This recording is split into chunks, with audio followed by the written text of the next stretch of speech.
Title: My wife called me while I was visiting friends. I'm divorcing you, and I've sold our business to start over with my new partner. She laughed. I replied calmly, Good for you. When I got home, her cocky smile vanished when she saw Chapter 1. The call that changed nothing and everything.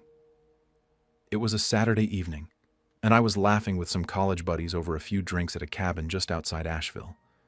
It was rare for me to take time off, especially since Rachel and I had built our events company from the ground up over 10 years. Weddings, corporate launches, elite fundraisers, we had become one of the most trusted names in the city. So when my phone buzzed and I saw Rachel flash across the screen, I instinctively excused myself and stepped outside. The moment I answered, her tone was chillingly casual. Hey, just wanted to let you know, I'm divorcing you. I didn't speak. Not immediately. Just stared into the trees, wondering if I'd heard her right. Also, I sold the business, she added, with a breathy laugh. All of it. To investors in Miami. My new partner, his name's Adam. We're starting fresh. Without you. It's better this way. I remember the silence that followed. The silence on the call. The silence in my chest. Then I replied as evenly as I could. Good for you. She must have been hoping for begging, screaming, maybe even legal threats. But all she got was calm. She laughed again, like she'd already won. You always were too damn cold, Matthew. That's why I'm done. Adam makes me feel alive. Click. The call ended. I stood there a few more moments, letting the cold air hit my face. Then I slipped the phone back into my pocket and walked inside like nothing had happened. But everything had changed. Rachel thought she'd pulled off the perfect betrayal. What she didn't know was that I had been preparing for this exact moment for the last 8 months. Chapter 2. The smile that died at the door. When I pulled into the driveway 2 days later, Rachel was standing by the garage, arms crossed, her heels clacking against the stone walkway like some arrogant metronome of betrayal. She wore a crisp white blouse, designer shades, and that smug, satisfied grin.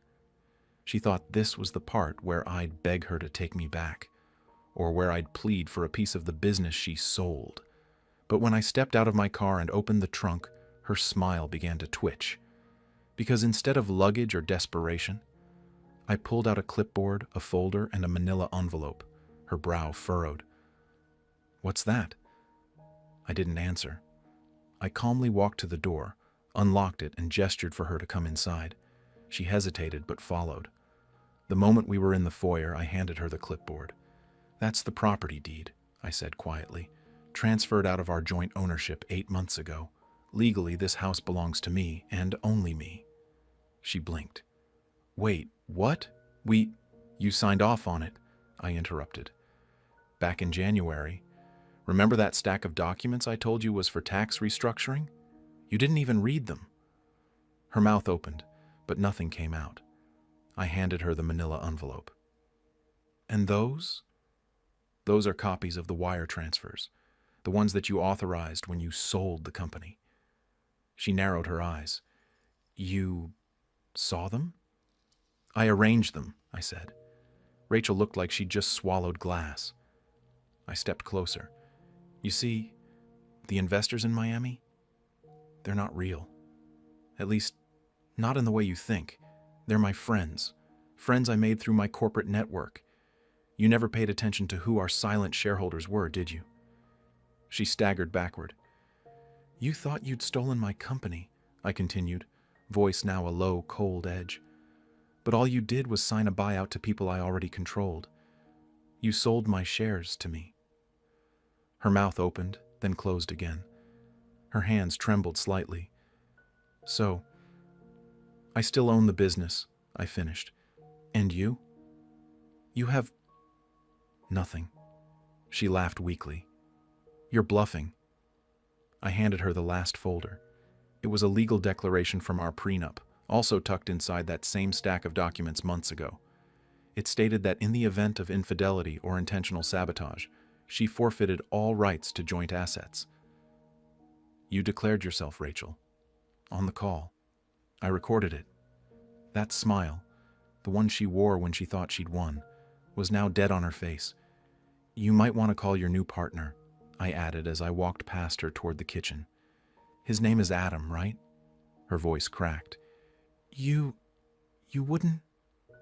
I turned around, a half smile playing on my lips. Oh, I already did. And trust me, he's going to be even more pissed off than you.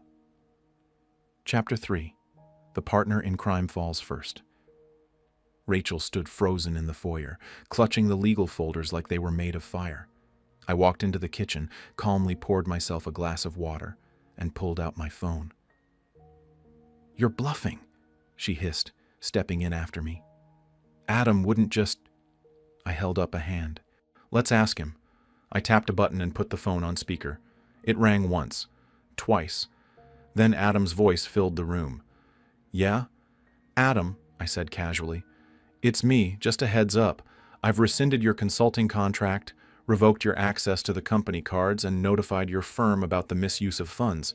You'll be hearing from our lawyers. There was a pause. What the hell are you talking about? You didn't think I'd sit back while you and Rachel siphoned money from my company, did you? Wait, what? Rachel lunged for the phone. Adam, don't listen to him. He's trying to... You told me you owned the company, Rachel? Adam shouted. I smiled. And she told me she was just going to Miami for a few meetings. You used my name to move funds. Adam was panicking now. My firm's going to crucify me. Jesus, I could lose my license. Rachel looked like she'd just been doused in ice water. You said you knew people at the bank. I thought you were the CEO, Rachel. You said your husband was an idiot plumber with a title. I let the silence linger for a beat. Adam, I said, one more thing. I CC'd the IRS on that forensic audit I ran last week. You know, just to be thorough. Click. The line went dead. Rachel dropped the phone like it had burned her. You don't get it, she whispered. I gave up everything for this. I stepped forward, my voice ice calm. No, Rachel. You took everything, until there was nothing left to take. She collapsed into a chair, shaking, mascara streaking her cheeks. Please, we can fix this. There's nothing to fix, I said. You're officially out of the house, out of the company, and in a few days, out of options. I paused, then added, but you do still have something. She looked up, hopeful. A court summons. I'm filing charges for embezzlement, fraud, and breach of contract. Chapter 4. The courtroom breakdown. The courtroom was packed. Rachel entered wearing a dull gray suit, her once pristine image now buried beneath legal documents, scandal, and whispers. Her eyes scanned the room nervously. There were no friends, no family, just a couple of reporters in the back row and the sound of shuffling papers. I sat at the plaintiff's table, flanked by my attorney in a quiet confidence. The judge glanced down at the thick stack of documents submitted. This is quite a case, he murmured. Embezzlement, forgery, unauthorized wire transfers, a falsified business sale contract. Miss Rachel Thompson, how do you plead? Not guilty, Your Honor, her lawyer replied, though his voice held none of the conviction you'd expect. Even he had started pulling back the moment the forensic audit landed in his inbox.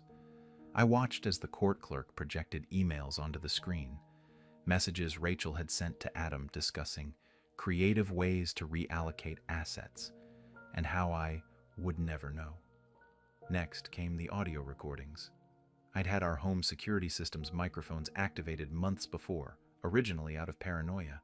Turned out they captured a lot more than late-night whispers. Just sell it under his name. He signs anything. We'll drain the accounts, book the transfer, and disappear. Rachel's face drained of color. Her lawyer leaned in to whisper frantically, but she was barely listening. Instead, her eyes were glued to the screen showing her digital signature, used to transfer $400,000 from the company account into a private offshore fund. Then came the moment that shattered the last of her composure. Exhibit 19, Your Honor, my attorney announced. a copy of the business ownership structure established before the defendant initiated the fraudulent sale. Mr. Daniels had full ownership. Mrs. Thompson had zero equity. The judge looked at Rachel. You attempted to sell a company you didn't even legally own? Silence. Then Rachel snapped. He was never supposed to fight back, she shouted. He was always passive. I thought he wouldn't. The bailiff stepped closer. Miss Thompson, control yourself. But it was too late. She was crying now, trembling with rage and desperation. This isn't fair, she whispered. This isn't how it was supposed to go. The judge banged his gavel. Enough. Then turning to me, Mr. Daniels, given the magnitude of damages and the emotional toll, you may file for punitive damages, and I'm authorizing asset freezes on the defendant until the full investigation concludes.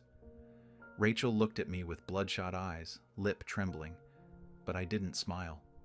I didn't gloat. I just stood. I trusted her, I said quietly to the judge. She turned love into a business deal, so now I'm treating it like one. Chapter 5. Aftermath. The new beginning. 3 months had passed since the courtroom chaos. Rachel was out on bail but stripped of everything, her access to funds, her reputation, and most ironically, her relationship. Adam? He vanished. Once the trial transcripts hit the press, along with the financial investigation findings, his company cut ties immediately. His family, old money elites, froze him out faster than I expected. Turns out, they had standards after all.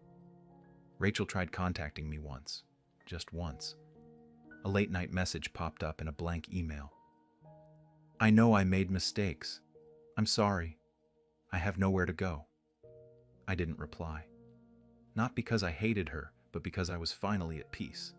The business, legally mine from the beginning, had recovered swiftly. After the press covered how I'd been blindsided, investors reached out in support. I renamed the company, updated the branding, and secured a new deal that pushed revenue past 7 figures within months. But that wasn't the best part.